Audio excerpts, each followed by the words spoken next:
Okay,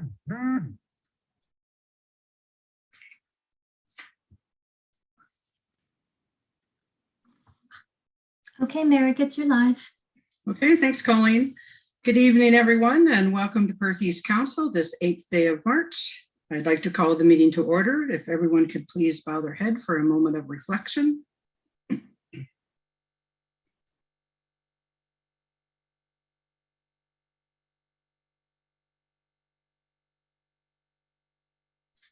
Thank you. Before I get to the confirmation of agenda, I just want to introduce to all of council. Tonight we have with us our new HR coordinator, Ruth Ann Young. Welcome, Ruth Ann. I don't know if you want to say a couple words or not. Well, I'm delighted to be here. Thank you very much. It's nice to see everybody. Those of you I have not met in person. My name is Ruth Ann Young, and I joined in January. And so far, so good. I've been really enjoying myself. So I'm delighted to be here this evening. Thank you. Great, thanks, Ruth Ann. And also I want to recognize all the women that we have on staff, council, and because this is International Women's Day. So hats off to all the women. Anyway, we'll move on to confirmation of the agenda. Is there anything anybody wishes to add to the agenda? If not, I need a motion that the agenda as prepared for March 8, 2022 meeting of council of the Township of Perth East be approved as received. Moved by Amanda, second by Andrew.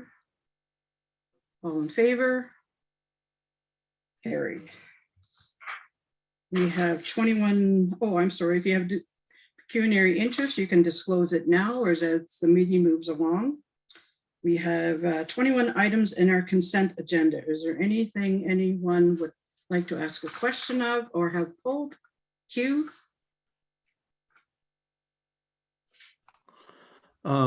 Yeah, this is for Bill 5113. Can you just give us a little bit of what the fire certification, like what that actually means for like Perth East, like what that's all about? Sure.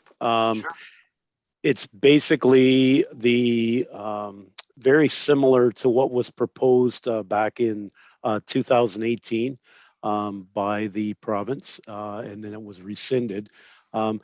What they're looking to do is that firefighters all across the province would be certified to the standards that we currently train to. Right now, certification is voluntary, and the province is just looking to make the certification mandatory so that there would be probably a more even level of firefighter training across the province. As far as impacts on Perth East, still evaluating it. There would certainly be some additional costs with regards to certification, but I don't really see it being a huge financial impact on us. We already trained to the standards that they want us to be certified to. But there certainly will be, at the end of the day, cost to the municipality. Oh, okay. Thanks, Bill. Anyone have any other item they'd like to ask a question or pull? Andrew?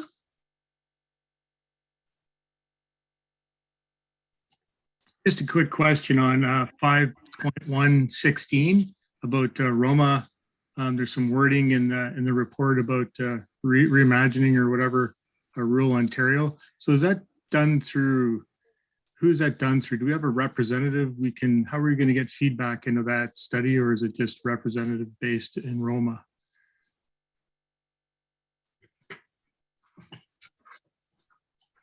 Okay, who can help me out with that? It's a post-COVID, kind of. Yeah, I have the report in front of me and it says the opportunity to click the link. I don't know if there must be a link that we can send our responses in. It says who is in charge of our zone, and our zone is, we don't see who is in our zone. Something Andrew. official for that, before they start setting policy at the provincial level, maybe? I'm just not sure. It seems kind of like something we should be chiming in on. But everybody else thinks is fine. Do you want it pulled, or do you want, what would you like to do with this? Well, we can pull it, but it may be just a follow-up with staff, a brief follow-up from staff on how we get input into this, if any at all. Okay, so we'll pull 16. Anything else that council would like taken out? No, okay, then we have a motion that items 5.1.1 to 5.1.5 and then 5.1.17 to 5.121 is set out the council agenda regular meeting be received for information, with the exception of 5.1.16, which will be introduced separately, and the minutes of February 15, 2022 regular council meeting and February 23rd, 2022 special council meeting of council be adopted. So do we have a mover and a seconder for that? Moved by Jerry, second by Hugh. All in favor? Carried. Okay, so you want to move that, Andrew, that the staff do a small report on that and bring it back? So moved by Andrew. Do I have a seconder? Hugh. All in favor? Carried. Okay, next on our agenda, we have a delegation tonight. We have Tyler Sager. He's the manager of legislative services / clerk, and Sean McCoy. He's the legislative services coordinator / deputy clerk from the county of Perth, and they're going to talk to us about accessibility plans. So welcome, Tyler and Sean, and the floor is yours. Thank you, Mayor Agate. Just to you and through council, good evening, and thank you for the opportunity to provide this report this evening. The report is before council, but I do have a brief slide deck if you'll indulge me here. I'm going to bring it up.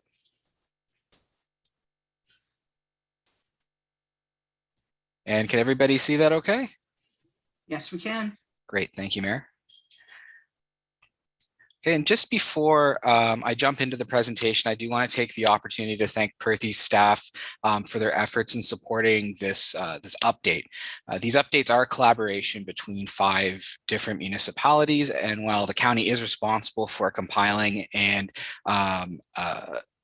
the information into the report, there wouldn't be much of a report to provide without the information collected and supplied by our colleagues in Perth East and the other lower tiers. So we just wanted to take a moment to say how grateful we were for their partnership on this report. So the Legislative Services Division at the county has the role of providing accessibility support services to the county and the 4 lower tiers.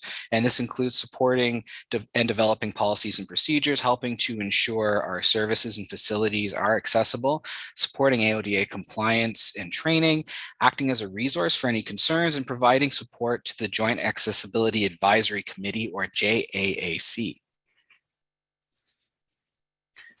So one of our annual tasks is compiling the update for the Joint Accessibility Plan. The current plan is in effect for 2018 to 2022, and the plan essentially formalizes Perth County municipalities' commitment to ensuring accessibility by removing barriers and meeting our obligations under the AODA. And to ensure the plan's effectiveness by considering lived experience, it was developed in consultation with persons with disabilities and the JAAC. And the report before council today is essentially just an update of the activities that have taken place last year that document our commitment to our municipal obligations in regards to accessibility. The details of 2021's accessibility related activities are all included in the report and are categorized by each of the integrated accessibility standards as per the regulation under the AODA. And all of the compliance deadlines stated in the regulation have passed. So our accomplishments listed for the county and the lower tier municipalities are by and large just reflective of maintaining the good work we've all already started. So county accomplishments from 2021 are detailed in the update report, but one highlight from last year included providing a number of training webinars in collaboration with the Alzheimer's Society and accessibility consultant Julie Sawchuk. And this was made possible by a grant through the New Horizons Fund. And you can see a couple of our other accomplishments from the last year on the slide. So in terms of goals for this year, the county has accessibility figured into a number of major projects. Of note, though, the county is currently preparing for the installation of an elevator in the courthouse and renovations to 5 Huron Street, which is the building where Service Ontario currently resides. And these renovations are to create new administrative space for county staff. And since 2022 will be the last year for the current joint accessibility plan, another major accessibility initiative will be coordinating the development of the new multi-year accessibility plan in collaboration with Perth East staff and the other lower tiers. So as per the information supplied by Perth East staff and staff from the 3 other lower tier municipalities, accomplishments and goals had a number of common themes across the county. So there was a lot of focusing on training or some aspects of improving infrastructure or facilities, and establishing more online services or adding accessible documents and content to the municipal websites. And as you can see here, I've highlighted just a few of the accomplishments from Perth East that illustrate these themes, including using technology to enhance accessibility in the workplace, accessible document conversions to a number of forms and applications, as well as the installation of an accessible washroom at the Newton Park, among others, and they're all detailed in the update. And these themes really continue into 2022 with continued work on enhancing online content, improving accessibility in the council chambers, and improvements to sidewalks in Milverton. And as stated before, there are several other initiatives planned for 2022, and they are all detailed in the update. We also want to take this opportunity to highlight some of our accessibility services activities planned for this year. In the 4th quarter back in 2020, we implemented quarterly training sessions, and these are supplemental training sessions to the mandatory training as per the AODA, and they focus on different aspects of the integrated accessibility standards. And we received a lot of positive feedback when we started this program, so we'll be continuing with it for 2022. And our next session will be at the end of the month. And we'll continue to support JAC initiatives, which will include the installation of an accessible bench at the Archives walking trail. And as always, we will continue to support the JAC to facilitate site plan reviews and provide clerking services for their meetings. And of course, we always look forward to working with county and lower tier staff on an ad hoc basis as an information resource whenever we're needed. And just before I finish up here, I wanted to note that the version of the update included in the agenda package is a draft. Once the update has been before all the partner municipalities and the county, a final version will be circulated to all the clerks that will include any of the feedback we receive throughout the process. So this is the last of the 4 lower tier presentations. So we just have to go before the county, and then any updates that are needed for the report will be applied to it, and we'll circulate the finished product to everybody for inclusion on the municipal website. And that concludes the presentation for today. The report is before council, but Tyler and I are happy to receive any questions you may have. And if anybody thinks of anything after the meeting, feel free to reach out to us.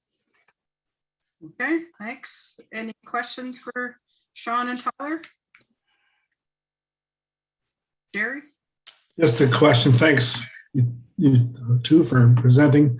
Sean, the slide about the goals in Perth East, one of wanted you to notice sidewalk improvements in Milverton. I'm the Milverton Ward rep, so just curious as what we're looking at there. I know I can recall when I first got on council, almost 20 years ago, that we did I requested some citizens. We actually made the ramps at I think Mill Street, Main Street, and all of the intersection there. Again, that was almost 20 years ago.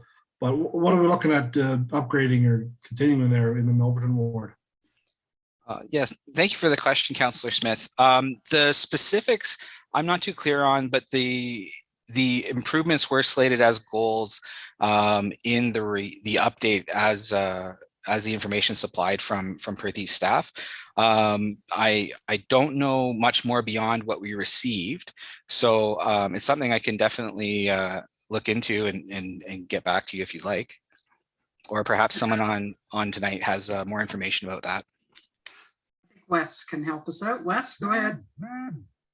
We have that on every year.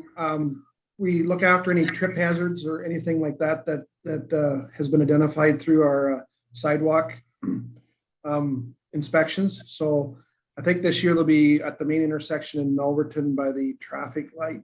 There's some areas that need some repairs. Thank you. Okay, anyone else with questions? Well, you guys got off light. Anyway, thank you very much for coming. We really appreciate that you come and give your report, and thanks again. And I hope you have a great night. So it's a great report. Thank you, Mayor. You're welcome. Okay, we have no public meetings. We do have some public hearings, so we'll move on to the public hearings. Council will now temporarily adjourn to sit as Committee of Adjustment pursuant to Section 45 of the Planning Act. I now declare this virtual public hearing open. This virtual public hearing is being held to consider an application affecting property currently owned by Shylane Holsteins Incorporated or Curtis Musker and described as Concession 6, lots 24 and 25, Northeast Hope Ward. The purpose of this hearing is to give the committee and the public an opportunity to hear all interested persons with respect to the proposed application and receive their input, and for the committee to make a decision on the application. All persons attending this hearing will be given an opportunity to be heard or make a presentation. Committee members may ask questions for the purpose of clarifying the application, but are asked to withhold comments on this application until all present have been given an opportunity to be heard. Due to COVID-19, public hearing procedures have been adjusted to adhere to provincial guidelines for holding electronic meetings. Any person who wished to be heard regarding this matter was asked to register prior to this meeting by the deadline of Monday, March 7, 2022 at 12 noon with the municipal clerk. Any person who wishes to receive written notice of the decision made by the Committee of Adjustment is asked to email their name and mailing address to the Secretary Treasurer following this hearing. An appeal to the local planning appeal tribunal objecting to the decision made at this hearing may be filed with the Secretary Treasurer not later than March 28, 2022. No written notice except as previously noted will be given unless requested at this time. I will now call on Planner Melissa Gassick to present the planning report and recommendations. Melissa, welcome. The floor is yours. Thank you. Good evening, everyone. Let me just share my screen with you.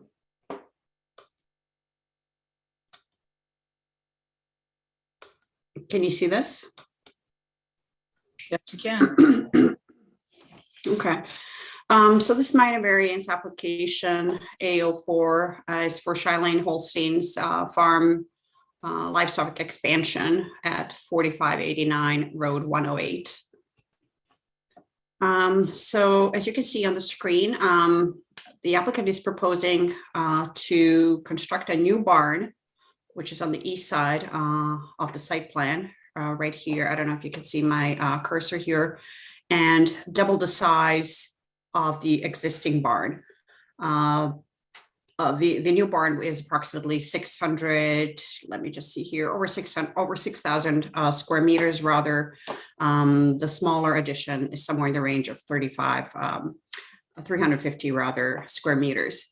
Both will be 15 meters from the southerly property line and will align with the existing barn which already has that reduced setback. As you can see on this image on the right-hand side, there are several wooded areas. Some are on the property itself and the two abutting woodlot areas. All these areas are designated. And as a result, and because of OP policy 1155E, which calls for buffering of these protected areas, and also any development sort of proposed in proximity or encroaching on this buffer, which is required to be 30 meters, is required to provide an assessment of any potential impacts as a result of this development. And to this effect, the proponent has, to this end rather, the proponent has provided a study, which I have included in the package. It's at the end of the report. And the study essentially recommends like several measures. We've included those measures as a recommendation for council consideration, and those are all in section 8. And planning supports these applications. There are no major impacts to the wooded areas. All those remedial measures are dealing primarily with pre and during construction measures, which will be monitored by the Township CBO as required. And this concludes my presentation. Like I said, planning is in full support of this application. Thank you. Okay, thanks, Melissa. No one registered to make a presentation or speak in opposition. No one registered to make a presentation or speak in support of the application other than the applicant or the applicant's agent. The applicant, Curtis Mosker, and the agent, Jeff Bannerman, have registered to speak with respect to the application and be available to answer questions. Could you put my screen back, please, Melissa, so I can? Yes, thank you. Sorry. That's okay. Thanks. Okay, do we have Curtis and Jeff with us? There's Jeff. Can you hear me, Jeff?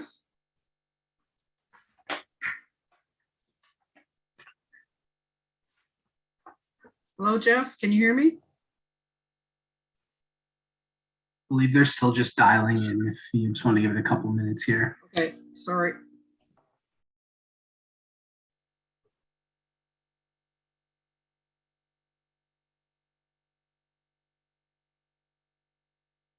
Okay, do we have Curtis? Sorry. I'm here if you guys can hear me now. Yep, we can hear you now. Go ahead. Okay, yeah, no, it's just kind of spotty. It disconnects and reconnects. But anyways, yeah, I just registered to speak if I had to, if I was going to have to speak up on behalf of myself, but it doesn't look like there's any objections right now. Okay. Are there any questions from committee members? No questions? Okay, the committee will now consider a motion regarding the application. And the motion we have is that the Township of Perth East Committee of Adjustment receive the report dated March 8, 2022, prepared by the planner entitled Minor Variance D13 A-04-2022-PE by Shailene Hostings Incorporated, affecting lands described as Concession 6, Lot 24, Lot 25, Northeast Hope Ward, 4589 Road 108 for information. The Committee of Adjustment approved minor variance D13 A-04-2022-PE submitted by Shailene Hostings Incorporated, affecting lands as described above with the following conditions. Number 1, that the owners obtain the necessary building permit within 2 years of the approval of the minor variance. Number 2, that the owners agree to follow all recommendations of the North-South Environmental Study dated February 2022, including but not limited to construction season recommendations, grading recommendations, and lighting recommendations. And number 3, that the owners agree that all remedial measures recommended by the study to the extent possible will be monitored by the Township CBO and tied to the occupancy permit as required. So I need someone to move and second that. Moved by Carol, second by Andrew. All in favor? Carried. Okay, the second public meeting we have, this virtual public meeting is being held to consider an application affecting property currently owned by Southside Estates Incorporated and described as Plan 44M58 BLK 17 Milverton Ward 25 Murray Court. And the info is all the same. We're just going to jump right down to Melissa, and the floor is yours, Melissa, to give your report. Thank you, Madam Mayor. I was wondering if we can maybe have a motion maybe to hear both applications at the same time, because they're roughly identical. One just has 3 variances, the other one has 6 variances, and some of those overlap. Just wondering what council thinks about that, and if that's a possibility. Procedurally wise, Eric, can we do that? I don't know. If that's okay, if that's that's okay. Like I will just proceed. I will present one for the block 17 first, and I will move on to block 19. That's fine. Yeah, procedurally wise, it would just be a little bit easier to keep them separate. Okay, that's no problem. Okay, let me just share my screen here.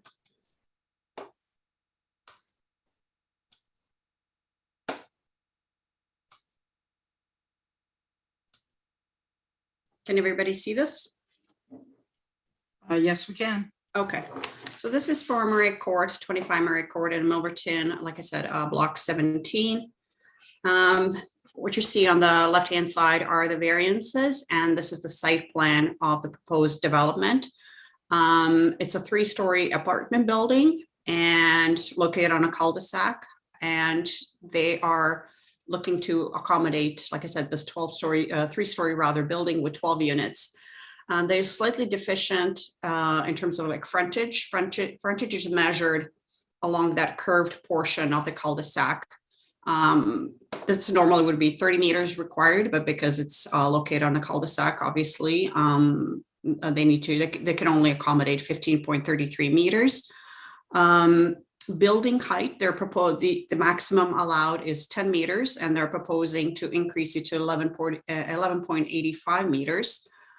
And also the location of the parking lot area, it is required to be 7.5 meters and not be located in the front yard, required front yard, which is required front yard is only 7.5 meters. So a portion of the parking lot encroaches on the setback. So this is the aerial image on the right, and the proposal of the build, like the elevation of the building. Planning supports these variances, given the location and the context of this proposal. What we have on the other side of this cul-de-sac is a 6-story building. And this building is, of course, like slightly larger because the span of the larger footprint is larger, and therefore the height of the building is increased. It's also increased because, as you can see on this drawing, there's a grade differential between the front and the back. So that also greatly increases the height. So from the first floor to the midpoint, which is where the roof is measured, the height is only 10.8. However, because of the slope of the site, that's what's causing this greater increase. This concludes my presentation. Planning, of course, is in support of all these variances. They're currently in site plan, awaiting the outcome of this hearing, and are hoping to wrap up this site plan and proceed with construction. Thank you so much. Okay, thanks, Melissa. No one registered to make a presentation or speak in opposition. No one registered to make a presentation or speak in support of the application other than the applicant or the applicant's agent. The agent, Brandon Flewelling, has registered to speak with respect to this application. Brandon, the floor is yours. Hi, good evening. Thank you for your time. I'm just here in support of the staff report. We have no further comments, just available to answer any questions, and believe that the applications are really rounding out or providing for what was originally intended in the draft plan of subdivision. And now that we're at the detailed design stage, a few of these items were realized. So hopefully there's support for seeing this move forward, as the builder is quite anxious to start construction on these units as soon as possible, assuming that all goes forward as planned. So I'm just here if you have any questions. Okay, thank you. Are there any questions from committee members? Jerry? Yeah, thanks. And this would be for Brandon. The block that's in between the two new buildings that are proposed there, I believe that's where the water retention thing is, that big unit. Is that correct? And that there'll be nothing ever built there. Is that correct? That is correct. That block is not intended for any form of development. Thank you. Okay, anyone else with questions? I guess I have one question about the parking. Like, we have more, if every unit had 2 cars, where's some of these people going to park? I know you only need to allow 1.5, but I'm just a little concerned where some people may park, or will they be limited to 1 car per unit? If I may, Yes. yeah, essentially the parking's been provided in accordance with the requirements of the zoning bylaw. And I think from the experience of the existing apartment that's already been built, there hasn't been a significant demand for additional parking spaces. So I think that's sort of the best answer I can provide at this time. Okay, thank you. Anyone else with questions? If not, we have a motion that the Township of Perth East Committee of Adjustment receive the report dated March 8, 2022, prepared by the planner entitled Minor Variance D13-A05-2022-PE by Southside Estates, Inc., affecting lands described as Plan 44M 58, Block 17, Milverton Ward, 25 Murray Court, Milverton, for information, and that the Committee of Adjustment approve minor variance D13-A05-2022-PE submitted by Southside Estates, Inc., affecting lands as described above with the following condition, and the one condition that the owners obtain the necessary building permit within 2 years of the approval of the minor variance. We have a mover and a seconder. Moved by Daryl, second by Jerry. All in favor? Carried. Okay, and we're going to move on to our third public hearing. This virtual public hearing is being held to consider an application affecting property currently owned by Southside Estates, Inc., and described as Plan 44M 58, Block 19, Milverton Ward 33, Murray Court. And we're going to jump down to Melissa. The floor is yours.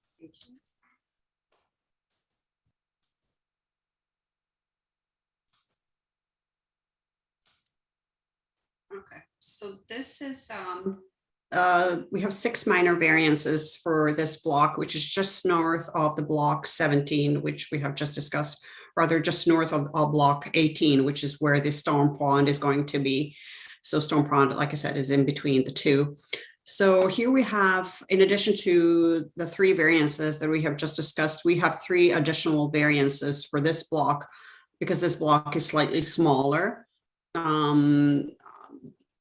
The requirement for lot area is 1,800 square meters, and they're only providing 1,743 square meters, or just over that number, which is, I believe, according to my calculations, only a 3% reduction relative to the required lot area.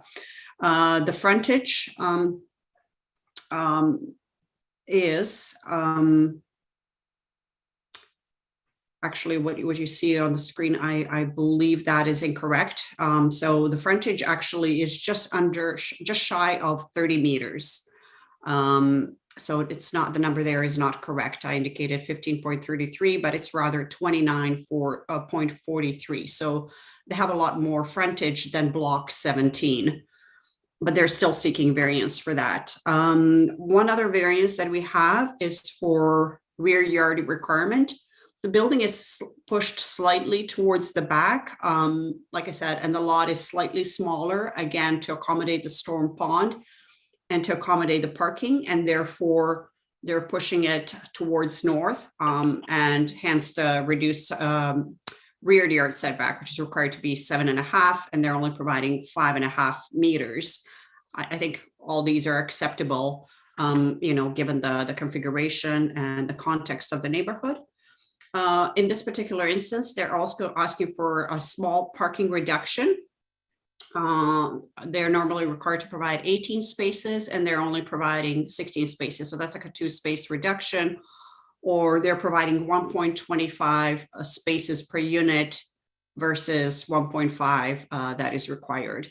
Planning, again, is in support of all these variances. They're contextual, they suit the neighborhood and the development. And I think this represents good planning, and we're in full support of these variances. Thank you. Okay, thanks, Melissa. Excuse me. No one registered to make a presentation or speak in opposition. No one registered to make a presentation or speak in support of the application other than the applicant or the applicant's agent. The agent, Brandon Flewelling, has registered in respect to this application. Do you wish to comment, Mr. Flewelling? Thank you. Excuse me, sorry. Thank you. Similar to the last application, I'm just available to answer any questions in support of the staff report as written. And again, feel that the requested variances have been found through the detailed design process, and just trying to make sure everything is documented in order so that we can move forward to site plan approval and a building permit. Happy to answer any questions you may have. Okay, thank you. Are there any questions from committee members? We have a motion that the Township of Perth East Committee of Adjustment receive the report March 8, 2022, prepared by the planner entitled Minor Variance D13-A06-2022-PE by Southside Estates, Inc., affecting lands described as Plan 44M58, Block 19, Milverton Ward, 33 Murray Court, Milverton, for information, and that the Committee of Adjustment approve minor variance D13-A06-2022-PE submitted by Southside Estates affecting lands as described above, with the following condition. Number 1, that the owners obtain the necessary building permit within 2 years of the approval of the minor variance. We have a mover and a seconder. Moved by Jeremy, second by Amanda. All in favor? Carried.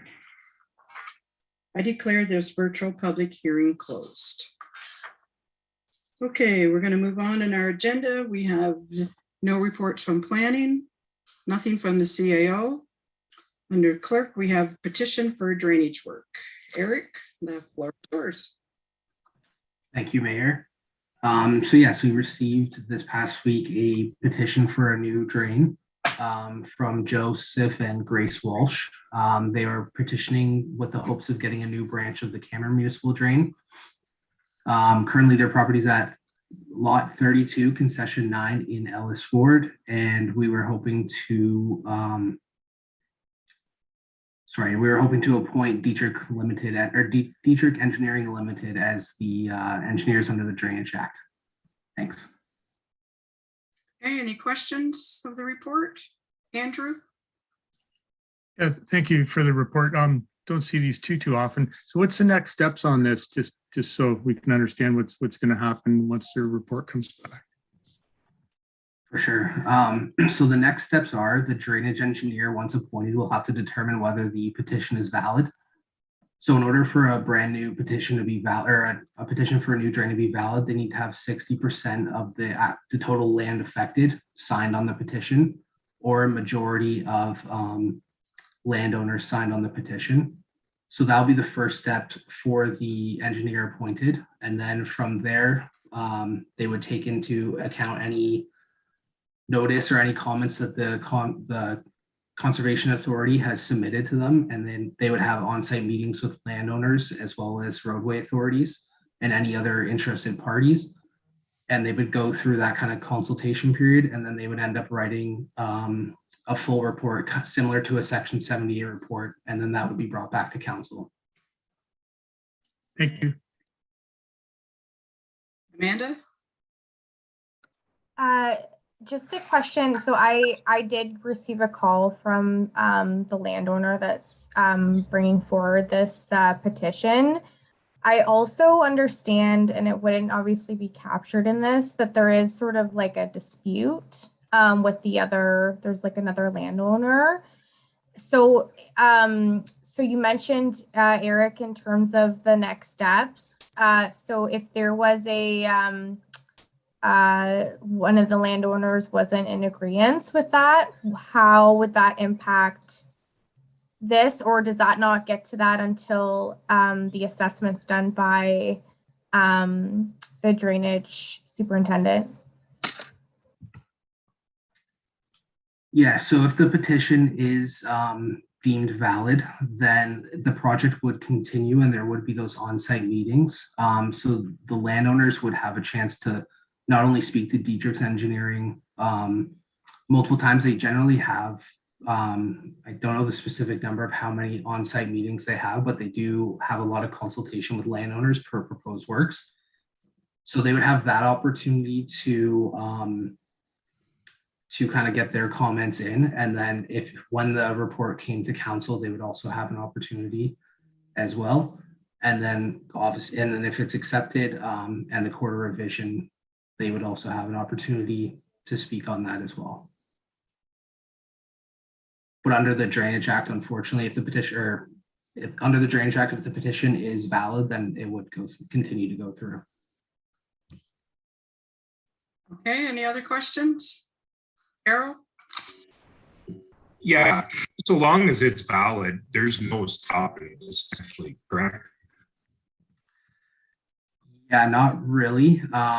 If they have some issues with the design of the drain, they can always appeal to the drainage referee or the drainage tribunal. So there is that kind of route, but under the Drainage Act, if the petition is valid, it will probably continue to go through. Yeah, thanks. That's what I understood. And again, the drainage legislation is beautiful. They talk about messing with it. I hope they never change it. Okay, Amanda, did you have something you want to add? Yeah, sorry, just another question as we're chatting, and Eric, don't want to put you on the spot. And it's actually a question you might not be able to really answer, but in terms of like how long are like the timelines for something like this? So typically, I think it's about a year for the drainage engineer to prepare a full report. I don't know off the top of my head if or what the Drainage Act mentions as like a specific timeline for them getting a report to council, but I think it's within a year. Okay, and I mean, the reason I'm asking is like, not to get into like the details, but there is a family member that's very sick and it's terminal. So I know that the family was hoping to try to move this along, and I just noted that there is a whole process. So it's good for me to understand that. So if I do get another call on that, I can try to manage expectations. And I will just add that we have been in talk, both ourselves and Dietrich Engineering have been in talks with the landowner, and we've advised them of the process, and we're always there to help them out too if they have any questions as well. That's great. Thanks so much. Okay, anyone else with questions?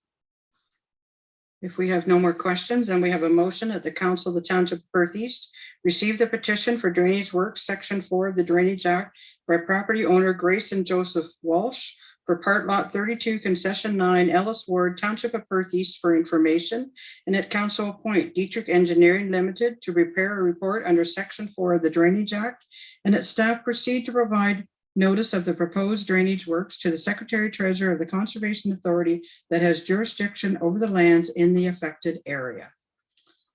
Need a mover? Moved by Jerry. Second by Amanda.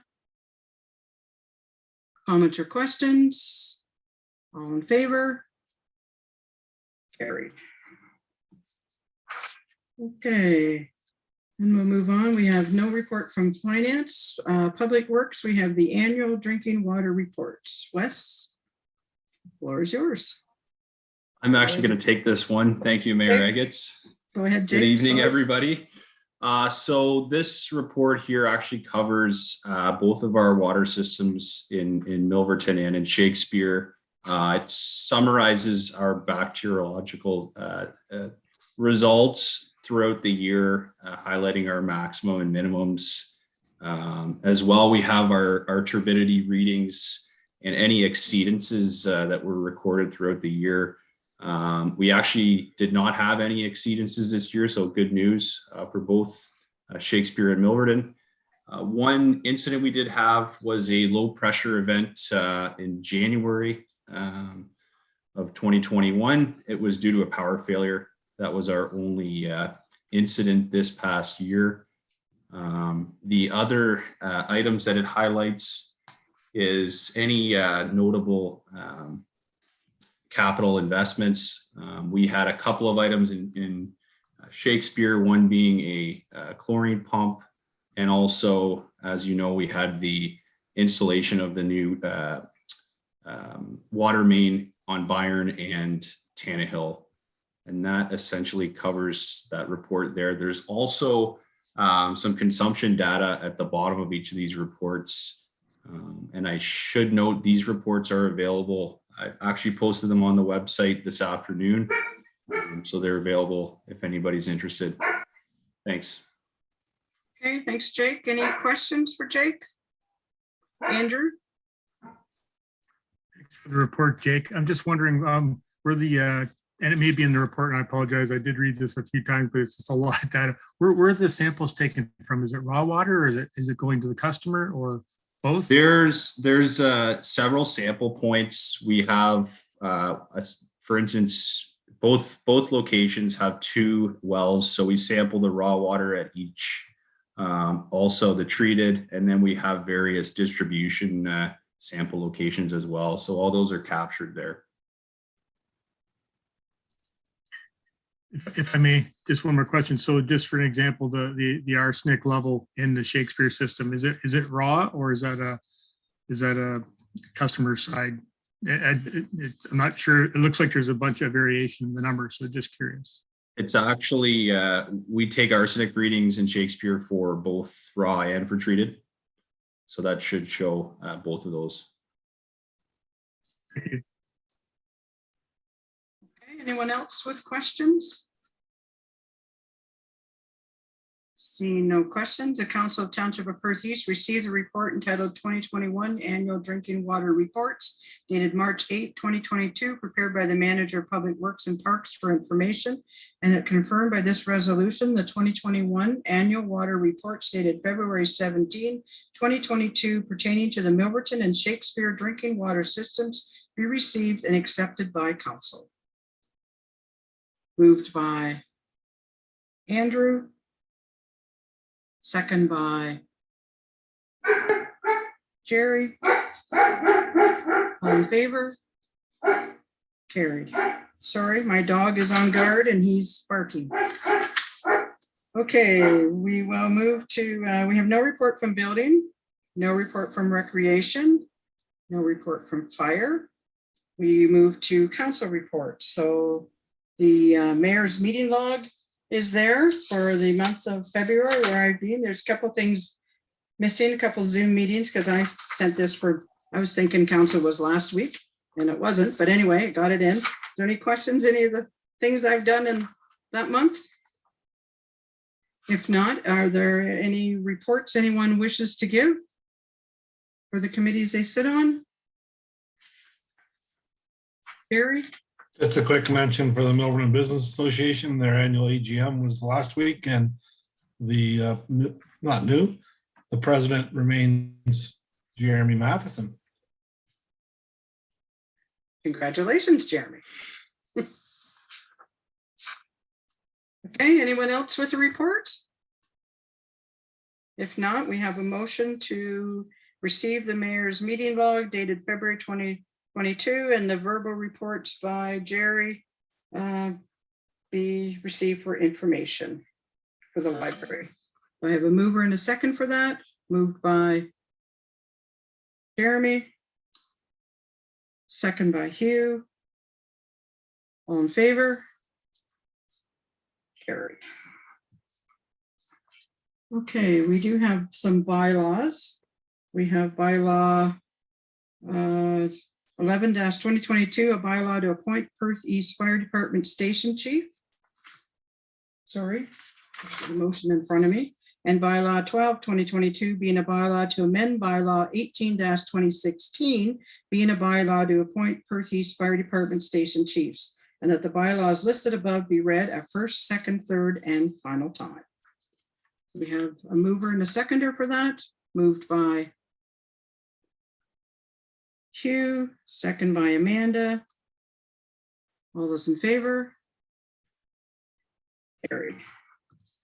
Okay, we do have a need for a closed session. So with your permission, we will rearrange the agenda and do the other items first, and then the staff that need to go for the night, they can. So we'll go to, are there any notice of motions? No, okay. Then we have, no, we need a motion to accept the delegation that we had tonight. Who would like to move that? I don't have the motion in front of me. Eric, do you have it? I'm sorry. Yeah. I find it. No Oh, worries. here it is. I'm sorry. I got it. Okay.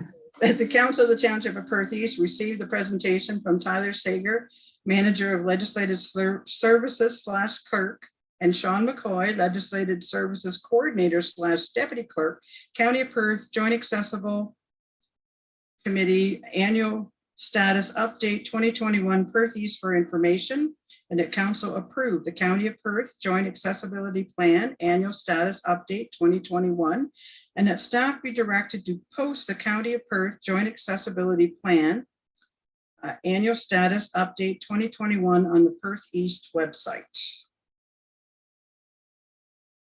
Okay, I need a mover and a seconder for that. Moved by Amanda. Second by Daryl. All in favor? Carried. Okay, so new business. So any announcements? Nope. Okay, then thank you to everyone who's not going. Council is going to go into a closed session for, I have to read that too. Regular meeting of council, Township of Perth East be temporarily adjourned at 7:53 p.m. to permit the holding of a meeting in closed session for the purpose of personnel matters about an identifiable individual, including municipal or local board employees, regarding a human resource matter and the security of the property of the municipality or local board regarding corporate property. Do I have a mover for that motion? Moved by Jeremy, second by Jerry. All in favor? Carried. Okay, thanks everyone. Great night. Good to see you all. Have a good night the rest of the night, and we'll see you probably in a week or two. So good night. Everyone else, please go on your other item.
Okay, so we do have a motion that the council of the Township of Perth East retain the road allowance described as Raymond Drive adjacent to 3967 Road 111 for potential future needs. Moved by Jerry. Second by Amanda. All in favor? Carried. Okay. That bylaw 13-2022 being a bylaw to confirm the proceedings of council of the Township of Perth East at its regular meeting held on March 8, 2022 be read a first, second, and third time. Moved by Hugh, second by Amanda. All in favor? Carried. And the last motion that council adjourn at 9:53. Moved by Daryl. Second by Hugh. All in favor? Carried. Great night. Thanks, everyone. Great seeing you.